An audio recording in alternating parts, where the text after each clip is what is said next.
Mae patentau'n diogelu dyfeisiadau ac mae hynny'n golygu un ai cynhyrchio neu brosesau rydych chi wedi dyfeisio. Mwyn eich dyfais allu cael patent, mae 3 amod yn berthnasol. Yn gyntaf, rhaid i'r ddyfais fod yn newydd neu'n wahanol.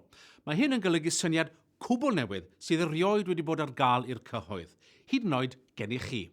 Yr ail amod yw mae'n rhaid iddo fod yn ddyfeisgar, ond ni ddylai fod yn amlwg i rywun sy'n gwybod am y pwnc neu sydd â phrofiad o'r pwnc.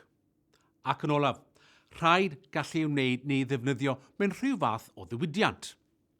Y pwysicaf o'r rhain yw'r ffaith fod yn rhaid i'r ddyfais fod yn newydd neu'n wahanol. Mae hyn yn golygu bod yn rhaid i chi gadw'ch dyfais yn gyfrinachol, o leiaf nes byddwch chi'n gwneud cais am batent, a gorau oll os gallwch chi gadw'n gyfrinachol am gyhyd a phosib. Os hoffech drafod y ddyfais ag unrhywun, rhaid i chi ddiogelu'ch cyfrinachedd a chytundeb dim datgelu, neu NDA. Mae mwy o sylw'n cael ei rhoi i NDAs yn nes ymlaen yn y modiwl hwn. Gwnewch yn siŵr eich bod chi'n gyfarwydd â nhw cyn i chi ddechrau siarad am eich dyfais. Felly, nôl yn ni at batentau. Cofiwch gall patentau fod yn gymleth ac yn gostus. Hefyd, anaml iawn bydd rhywun sy'n cael patent yn gwneud arian ohono. Mae gan bob gwlad ei system ei hun ar gyfer patentau.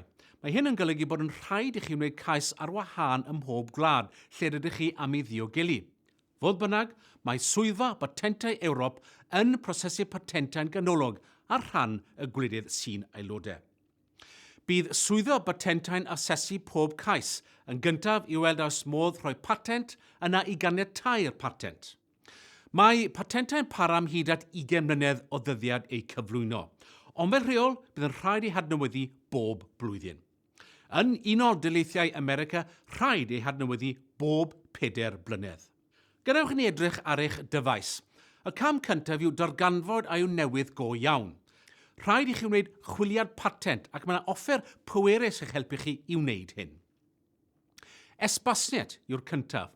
Mae hwn yn offeryn chwilio patentau sydd wedi ddatblygu gan Swyddfa Patentau Ewrop.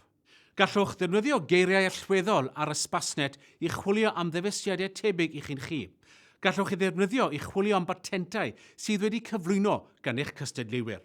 Os ydych chi'n credu bod angen cyflwyno cais am batent yno chi, neu os ydych chi'n ymchwilio i faes penodol o dechnoleg, mae'n werth treulio rhywfaint o amser yn dysgu sut mae defnyddio esbasnet.